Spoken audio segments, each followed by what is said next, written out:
Inilah rekaman menegangkan yang memperlihatkan pertempuran sengit pasukan Rusia versus Ukraina di Kakhovka. Pasukan Rusia dikabarkan terus berupaya untuk menerobos markas pasukan intelijen Ukraina di dekat Kakhovka. Pasukan intelijen Ukraina segera menyeberangi sungai demi menghalau pergerakan pasukan Rusia. Baku tembak tampak jelas dalam rekaman.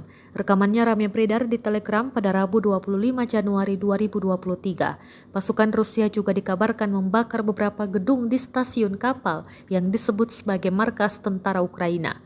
Beberapa prajurit Ukraina juga tampak terluka dan diberi pertolongan pertama. Rekamannya pun menuai berbagai komentar dari warganet.